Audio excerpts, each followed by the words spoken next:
Notre dernier podcast remonte à 2 mois, autant dire à un siècle. Entre-temps, des candidats ont disparu. Vive la République, vive la France, et à bientôt. Il est évident que nous ne réussirons pas à réunir les 500 parrainages exigés pour concourir à l'élection présidentielle.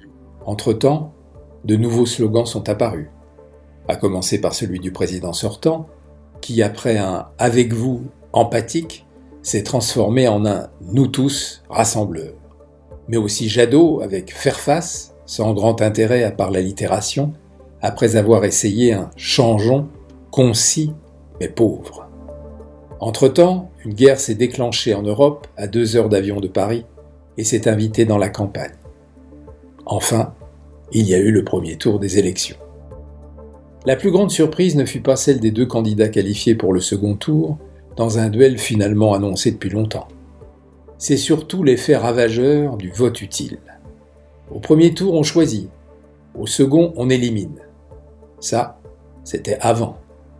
Cette fois, tout s'est passé comme si les électeurs, très influencés, sans doute trop par les sondages, avaient choisi de favoriser le candidat qu'ils n'auraient pas forcément choisi en premier, mais celui qui, étant le moins éloigné de leurs convictions, avait le plus de chances, à leurs yeux, d'être qualifié au second tour. Conséquence, une remontada exceptionnelle de Mélenchon frisant la qualif. Dans la bataille qui arrive, nous avons constitué le pôle populaire. Parce qu'il était là, toutes sortes de gens ont pu prendre appui dessus pour faire un vote et nous amener jusqu'à ce point. À l'inverse, un candidat écologiste, malgré les enjeux climatiques, obligé de faire face à un bien triste 4,63%. Et bien sûr, le résultat calamiteux des représentants des 2 partis qui ont gouverné la France pendant 50 ans. Valérie Pécresse et Anne Hidalgo ont fait à elles 2 moins de 7% des voix. Une misère et un bouleversement sans précédent. Imaginez la disparition électorale des conservateurs et des travaillistes au Royaume-Uni ou des républicains et des démocrates aux USA et vous aurez un aperçu du séisme. Dans notre premier podcast, nous avons souligné à quel point les slogans politiques avaient une tâche difficile, en particulier par la concurrence que leur livrent les petites phrases, ces punchlines qui ont un pouvoir supérieur de mémorisation. Voici désormais que le vote utile apparaît comme un adversaire encore plus coriace pour les slogans et ceux qui les portent. Regardez ce pauvre monsieur Roussel. Avec sa France des jours heureux, salué et analysé dans notre 3e podcast, il avait à mes yeux le plus beau slogan de la campagne, la seule expression qui parlait un peu à nos émotions. En plus, il s'en était tenu, contrairement à beaucoup, à un seul slogan durant toute sa campagne. Il l'avait mis en avant dans ses tweets, dans ses affiches, dans ses vidéos.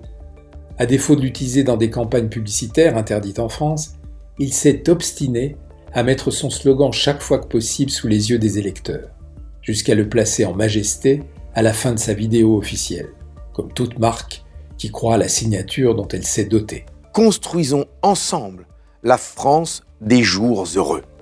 Un candidat qui choisit un bon slogan et l'utilise, voilà de quoi susciter mon respect professionnel. Résultat de tous ces efforts, 2,28% des voix. Tragique destin des slogans politiques dans la Ve République.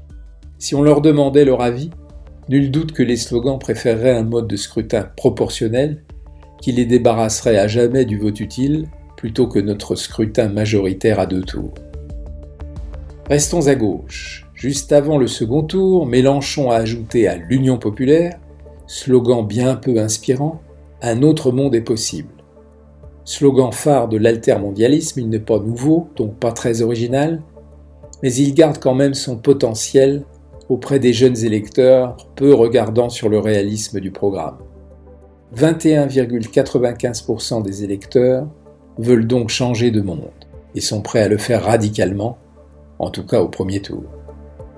Plus à gauche encore, notre duo trotskiste, Artaud et Poutou, phénomène franco-français unique au monde, cumule à peine plus de 1%. Chacun de ces candidats anticapitalistes a eu en tout cas le mérite de capitaliser sur leurs anciens slogans. Le camp des travailleurs pour Artaud et le formidable « Nos vies valent mieux que leurs profits » pour Poutou. Au point que le candidat Emmanuel Macron a plagié ce slogan dans un discours à propos du scandale des EHPAD. Nos vies, leurs vies, valent plus que tous les profits. Un hommage, disons, aussi inattendu qu'inapproprié. En droit des marques, cela s'appelle du parasitage. Sans le savoir, nos deux trotskistes rejoignent les marques commerciales, peu nombreuses, qui restent fidèles à leur slogan fondateur. Et souvent, ça marche. Si je vous dis Gillette, vous me répondez bien sûr. Slogan né en 1988. Et Calgon. Slogan apparu en 85. Ou encore Haribo. Haribo, c'est beau la vie pour les grands et les petits. Slogan né en 1992. Anne Hidalgo, avec 1,75% des voix, aura eu un mérite. Celui de tenir bon malgré des sondages constamment en deçà de 3%. Oubliant un réunir la France, qui au vu des résultats apparaît bien présomptueux, elle tenta « Ensemble changeons d'avenir ».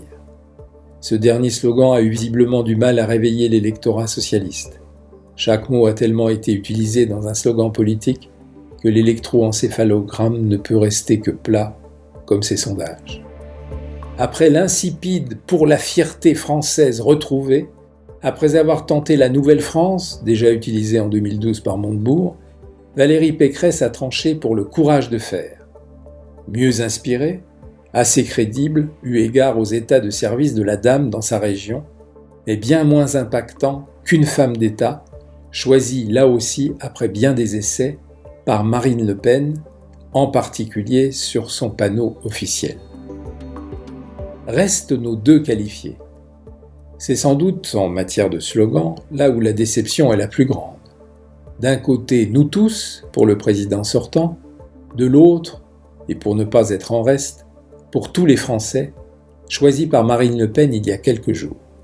Comme si rassembler était le seul brief possible pour deux candidats qui, paradoxalement, ne se sont pas privés, chacun à sa manière, d'être clivants, l'un dans la forme, l'autre sur le fond.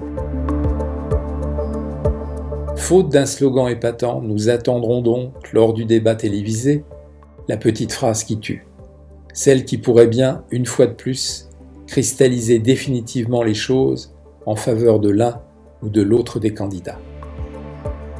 Pour conclure, permettez-moi de vous livrer ce qui, selon moi, est un très bon slogan dans une campagne qui en aura été avare. Il a été énoncé sur France Inter par l'ancien maire de Paris, Bertrand Delanoë. Sur la forme, c'est une figure de style bien connue des amateurs de rhétorique, une opposition. Sur le fond, à vous de juger. Madame Le Pen, elle pense tout bas ce que M. Zemmour dit tout haut. Ah oui, j'allais oublier. Après avoir écouté ce podcast, ma chatte m'a signifié son mécontentement. « Et pourquoi tu ne parles pas d'Hélène Touy ?» Je lui réponds « Je suis désolé, Misty, ce n'est pas un oubli, encore moins parce qu'elle représenterait un petit parti. Mais la candidate du parti animalier n'a pas eu ses 500 signatures. Pire, elle n'avait pas de slogan. Et je pense, comme toi sans doute, que ta cause en méritait un. » Je vous donne rendez-vous dans notre prochain podcast. N'oubliez pas de vous abonner sur la chaîne YouTube de l'Observatoire des slogans et de laisser votre commentaire pour enrichir notre sujet. Et surtout, le 24 avril, votez. Au revoir.